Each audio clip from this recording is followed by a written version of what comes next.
Assalamualaikum warahmatullahi wabarakatuh. Asyhadu an la ilaha illallah, asyhadu anna Muhammadar Rasulullah. Allahumma shalli ala sayyidina Muhammad wa ala ali sayyidina Muhammad.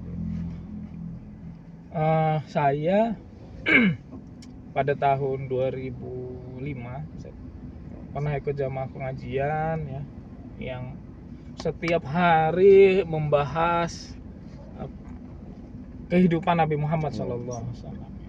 Kehidupan apa semua? Jadi hidup berdakwahnya beliau, ya.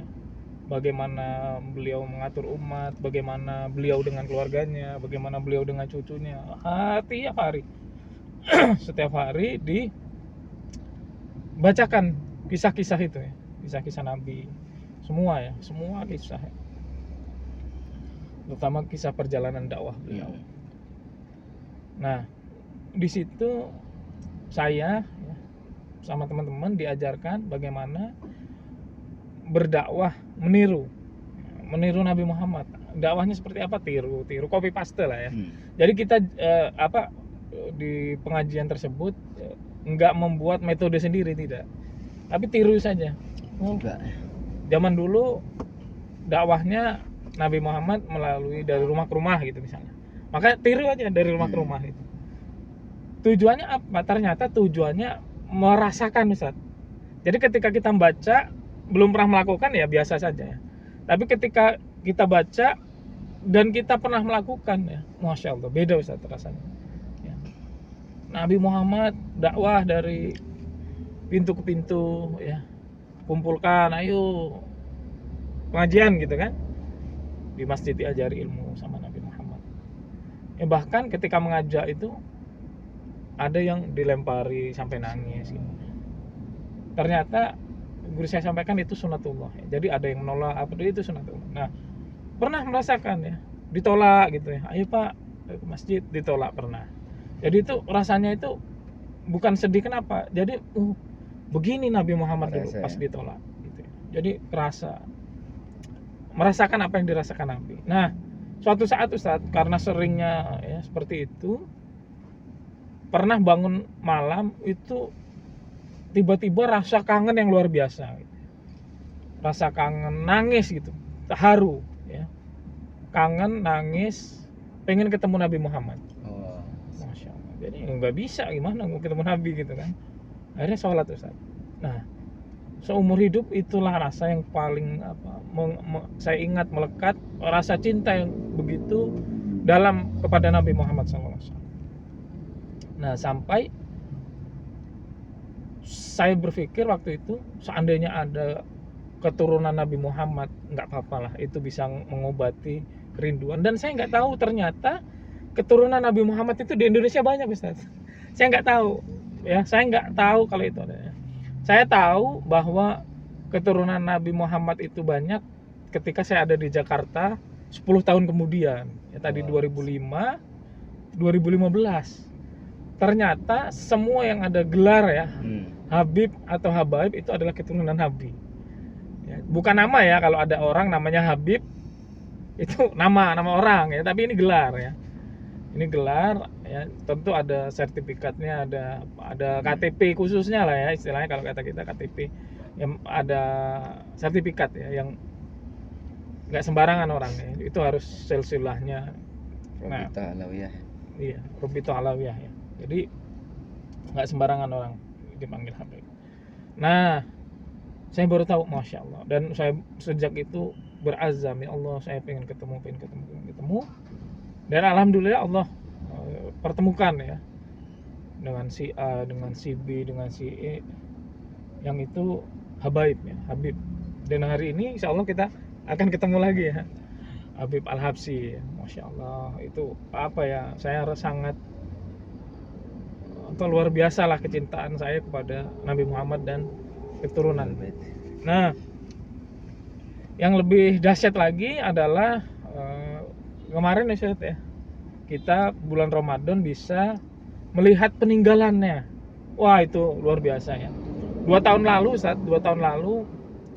saya ditelepon sahabat saya dari Filipina ya, ngurusin peninggalan Nabi ya, katanya mau dibawa ke Indonesia.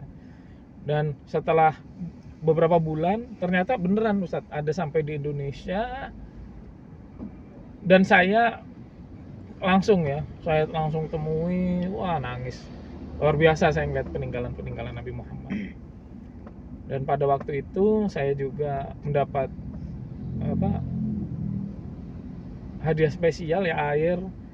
Ada di situ ada rambut Nabi, ternyata ada air yang dicelupkan rambut Nabi, didoakan oleh keturunan Nabi langsung, dan itu saya dapatkan. Nah, itu sempat saya bagikan ke beberapa murid saya yang beruntung ya, yang diizinkan Allah untuk memilikinya. Dan hari ini alhamdulillah, saya ada ya, bulan Ramadan kemarin Ustaz ya, kita saya dan teman-teman ya, satu pondok pesantren itu kita lihat artefak ya peninggalan Nabi Muhammad SAW.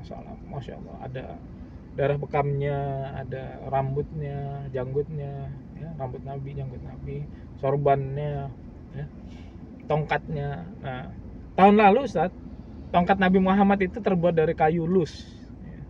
Kayu lus ini kayu yang sangat langka, ya, sangat langka, karena hanya ada di sana Ustaz. Ya, hanya ada di daerahnya Nabi Muhammad SAW, dan namanya kayu itu udah, kalau langka itu ratusan tahun berarti kan. Jadi nggak ditanam langsung tumbuh besar, nggak seperti itu.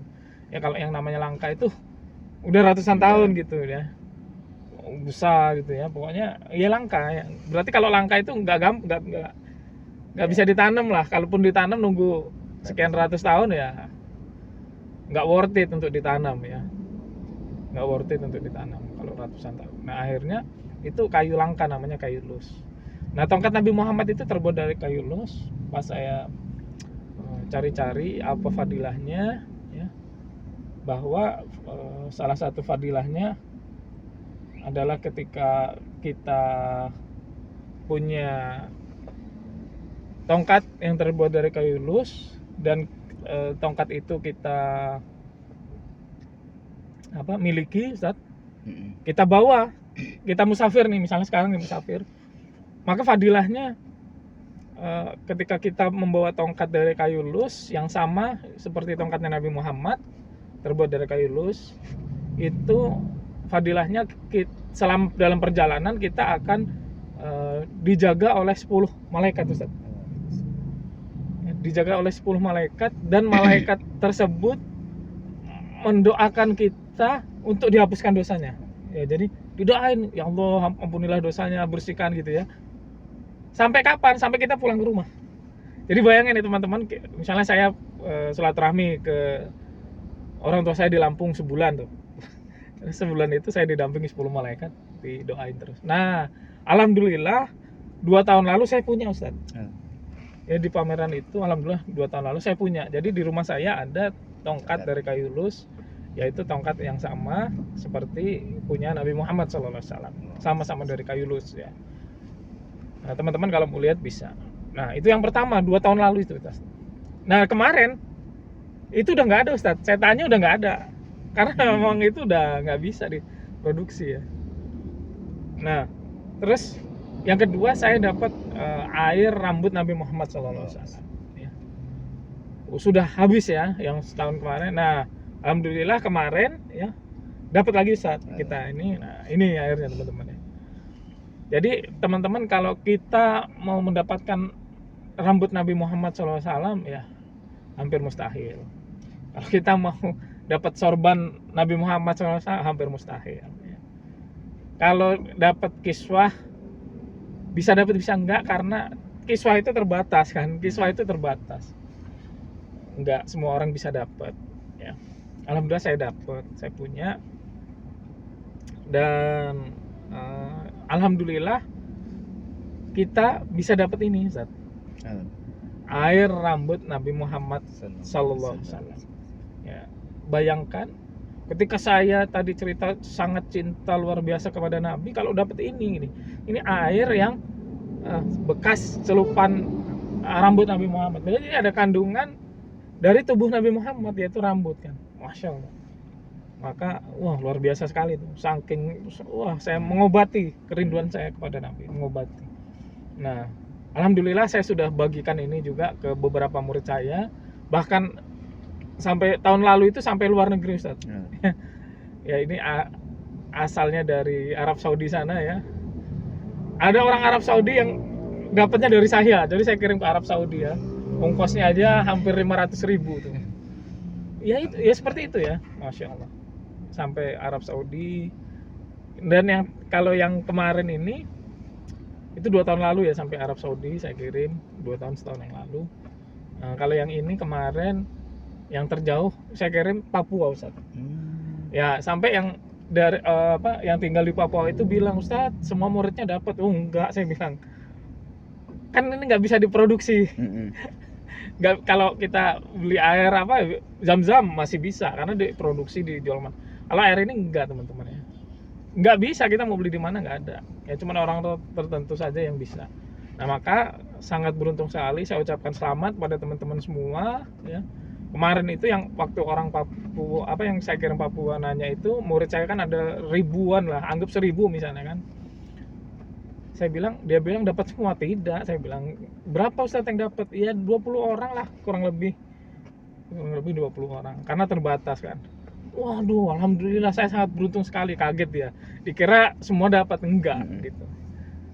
Nah, jadi seperti itu ya. Dan alhamdulillah saya masih ada ya. Masih ada sedikit ya.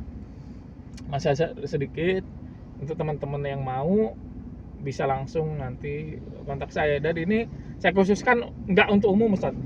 Saya khususkan untuk murid-murid saya. Spesial ya. Spesial untuk murid-murid saya. Kenapa? Karena begini, murid-murid saya itu mayoritas punya hajat macam-macam ya. Ada yang lunas amanah, pengen lunas utangnya, ada ustadz yang, Ustadz saya udah nggak punya utang, nggak punya apa, tapi saya pengen kaya raya. Buat apa kaya? Saya ingin bantu orang, katanya. Oh ya, oke. Bisa ya, supaya makin kaya dan lain sebagainya. Nah, jadi ini manfaatnya adalah ketika kita berdoa saja, kita sholawat. Sebelum berdoa itu sholawat, apa? Supaya lancar doanya, supaya cepat nyampe kepada Allah, cepat dikabulkan ya. Nah, ini ada air rambut Nabi Muhammad. Jadi salah satu manfaatnya adalah wasilah, teman-teman. Ini jadi wasilah, makin cepat, makin mudah kita dikabulkan. Nah, bayangkan kalau ini kita minum, ada di badan kita kan berarti. Coba bayangkan.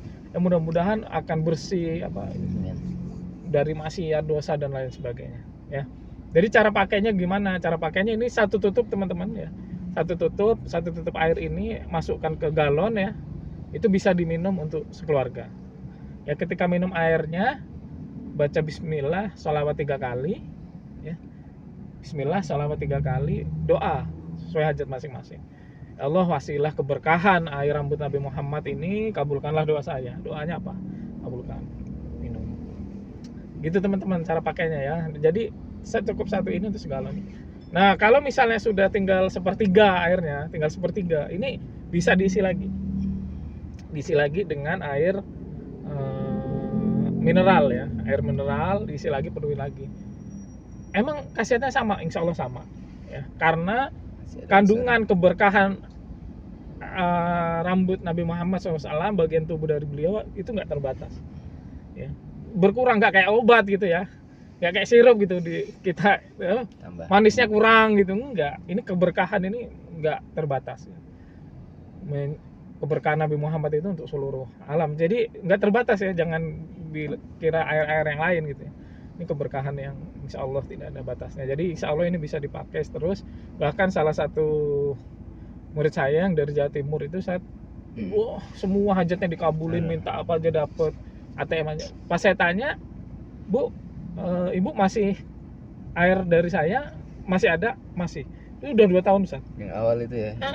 Yang dari Jawa Timur, yang awal itu yang saya bagikan pesantren. Awal. Iya, saya bagikan di pesantren, bener ya. Ada ketemu beliau tuh, beliau, wah hajatnya dikabulin semua. 2 tahun lalu acara di pesantren beliau, ada saya bagikan. Pas Ramadan kemarin dia bertamu saat ke rumah saya tanya masih ada, dan saya kasih lagi beliau ya, saya kasih lagi ya, beliau sama suaminya datang. Ya itu saja teman-teman ya, insya Allah bagi yang ingin ya. Kalau ini teman-teman beli 1 juta, 2 juta, 10 juta juga nggak bisa, Ustaz. Soalnya ada kandungan Nabi Muhammad sama kayak tadi, nggak bisa dibeli, nggak bisa teman-teman ya, dinilai dengan rupiah itu nggak bisa ya. Maka kalaupun teman-teman ini namanya itu bukan dibeli, mahar, namanya mahar, nanti ada maharnya ya. tetap ada maharnya. Ya, kayak misalnya menikah dengan mas kawin itu mahar kan. 1 gram emas itu harganya berapa? 1 juta misalnya. Emang bisa kita beli anak orang harganya 1 juta? Enggak lah. Ya bayangkan ya, orang tuanya dari hamil di ngasih makan, disayang-sayang udah besar diambil sama kita gitu ya, sama laki-laki. Nggak kenal lagi siapa itu kan? Nggak kenal kan? Nggak tahu siapa ini. Nggak mungkin dikasih. Tapi karena ini dimahar ya. Nah itu mahar. Jadi nggak, mahar itu nggak senilai ya, tidak senilai. Termasuk kita masuk surga dengan amal nggak senilai ya, tapi dengan rahmat Allah ya. Bukan karena amal, karena nggak senilai kalau pakai amal, dan itu nggak senilai. Nah sama, nanti teman-teman pakai ini di mahar juga, maharnya itu nggak senilai dengan apa yang diberikan ya. Itu saja teman-teman. Tentunya nggak banyak ya, masih ada sedikit ya. Pas tadi saya buka, masih ada sedikit ya. Siapa aja yang beruntung yang Allah izinkan lah ya. Kalau yang belum dapat ya nggak apa-apa ya. Kalau yang belum dapat ya nggak apa-apa, belum rezeki berarti ya. Ya mudah-mudahan rezekinya yang lain berarti ya dari ya. Kalau yang dapat syukur alhamdulillah, harus makin banyak bersyukur kepada Allah Subhanahu wa taala. Baik, itu saja teman-teman. Terima kasih. Kurang lebihnya saya mohon maaf, kepada Allah Subhanahu wa taala saya mohon ampun. Saya tutup dengan penutup majelis. Subhanakallahumma wa bihamdika asyhadu an la ilaha illa anta astaghfiruka wa atubu ilaik. Saya Ari, wassalamualaikum warahmatullahi wabarakatuh.